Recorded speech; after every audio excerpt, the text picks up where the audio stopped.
Ever had your car feel lazy on the highway, stumble when you hit the gas, or stall as you roll to a stop? Maybe it's burning more fuel than it should. Maybe you hear a faint whine from the tank. People often blame plugs, coils, or bad gas, but a small part in the fuel line causes a lot of these headaches: the fuel filter. In this video, we're going to cover 7 clear signs of a clogged or failing fuel filter, what causes it, how to test the system properly, and how to replace the filter without turning it into a mess. Stick with me because catching this early can save your injectors, protect your pump, and keep your engine running smoothly. And hey, welcome to AutoVFix, where we help you diagnose and fix your car problems in an easy-to-follow steps. Your engine needs clean fuel at the right pressure. The filter sits in line and traps dirt, rust, and tiny debris before they reach the fuel rail or carb passages. On modern fuel-injected cars, the standard is tight. Many filters catch particles as small as 10 to 30 microns. That's far smaller than you can see. Over time, the filter fills up.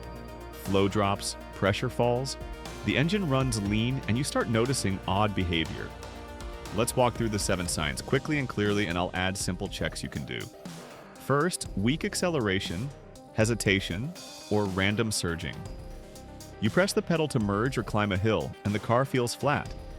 It may pull, then pause, then pull again. That surge is the pump fighting a restriction. At light throttle, you might not notice much. Under load, the engine asks for more fuel and the filter can't keep up. Second, hard starting. The engine cranks longer than normal before it finally fires. On a badly clogged filter, it may not start at all. The pump is pushing against a plug, and the rail never reaches target pressure. If it starts, then stumbles in the first few seconds. That fits a restricted filter too. Third, random stalls. You coast to a stop and the engine dies. Or it quits at idle and then restarts a minute later. That pause lets pressure recover a bit so it fires again. This tends to show up when the restriction is borderline. Warm days and low fuel levels make it worse. Fourth, misfires or a rough idle. A partially blocked filter leans out the mixture. That lean burn feels like shaking at idle or light throttle. You may feel a slight hiccup, then smoothness, then another hiccup. It can set misfire codes on multiple cylinders because the problem is fuel delivery, not a single plug or coil. Fifth, fuel pump noise or damage. A clogged filter makes the pump work harder. You'll hear a loud hum or whine from the tank area, especially at idle in a quiet space. Over time, the extra load overheats the pump and shortens its life. Many pump failures start with a neglected filter. Sixth, poor fuel economy. This one is sneaky. You find yourself filling up more often even though your driving hasn't changed. The engine may command longer injector pulses to chase target power, or it runs inefficiently because pressure isn't stable. Seventh, a check engine light linked to fuel pressure. A clogged filter doesn't always trigger a code by itself, but the effects do. You might see a low rail pressure code like P0087. You might also see random misfire codes. If a scan tool shows short-term fuel trims going strongly positive at load, the computer is trying to add fuel that never quite arrives. If a few of those sound familiar, it's time to test. Don't guess and throw parts. A simple gauge and a patient approach will tell you what you need to know. Work in a well-ventilated area. Keep sparks and flames away. Wear glasses and gloves. Find the test port. Most fuel-injected cars have a Schrader valve on the rail. Thread on your fuel pressure gauge. With the engine off, turn the key to on without cranking. You should hear the pump prime for a couple of seconds. Watch the gauge. It should jump toward your car's spec and hold. As a rough range, many systems run between 40 and 60 psi, but always check your exact spec. If pressure builds and then drops fast with the engine off, you may have a leaking injector or a bad check valve in the pump.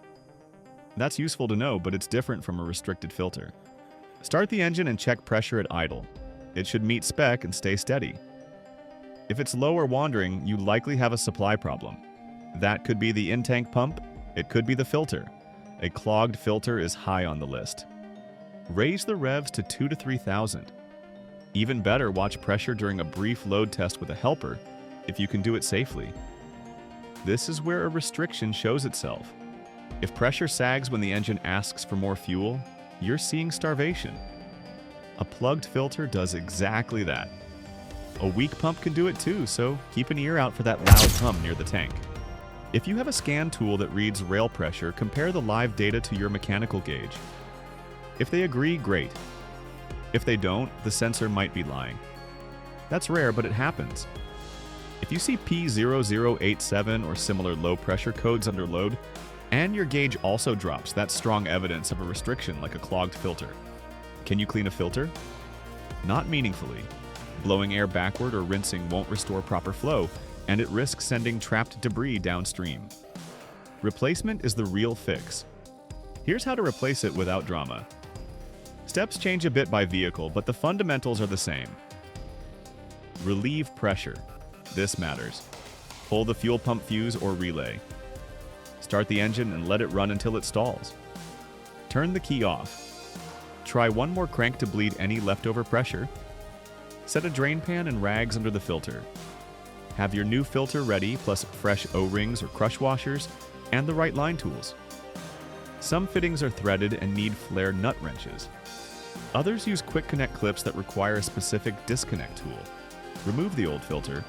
Expect some fuel to spill. Catch it with the pan and rags. Match the new filter to the old one. Check the fittings and length. Find the flow arrow on the housing. Point that arrow toward the engine. Install all new seals. Don't reuse old washers or O-rings. Reconnect the lines. For threaded fittings, snug them with a flare nut wrench. Don't over-torque.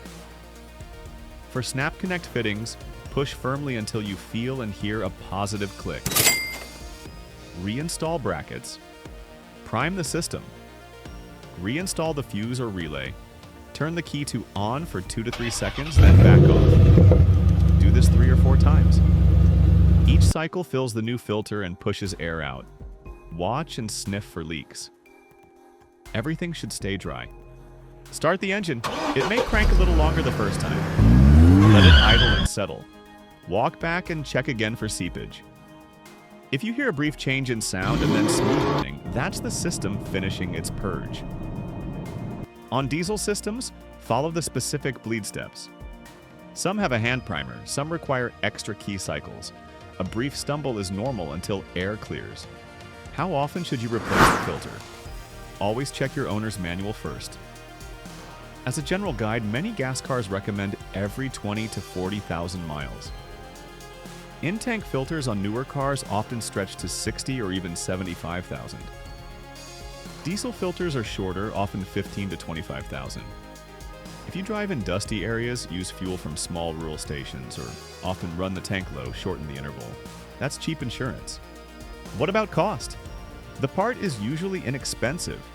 Many inline filters run around $20. Even with labor, a typical gas car lands near $50 to $150 depending on access. In-tank filters tied to the pump are more because the module has to come out. That's another reason not to let a clogged filter overwork the pump. Replacing a filter on time protects both the pump and the injectors, which cost far more. Let's wrap it with a quick checklist. Weak pulls, hesitation, or surging under load point to restricted flow. Long cranks or no start point to the rail never reaching pressure. Random stalls appear when idle fuel supply isn't steady. Misfires and a shaky idle trace back to lean running from low pressure. A loud humming pump tells you it's working too hard. A drop in miles per gallon says the system is struggling. A check engine light with a low pressure code ties it all together. Confirm with a pressure gauge at key on, at idle, and under load. If pressure drops when you ask for power, you've likely found the culprit. Replace the filter, use new seals, point the flow arrow the right way, and prime the system. Recheck for leaks. Take a short drive and feel the difference. Throttle response should be cleaner. Idle should be steadier. The pump should be quieter. Fuel trims should calm down. One small part, a little care, a simple test plan. That's how you prevent big repairs. If this helped, give the video a thumbs up and share it with someone whose car has been stumbling or stalling. And if you want more straightforward car advice that actually saves money, subscribe to AutoVFix so you can stay one step ahead of your repairs and keep more cash in your pocket. Thanks for watching, and I'll see you in the next one.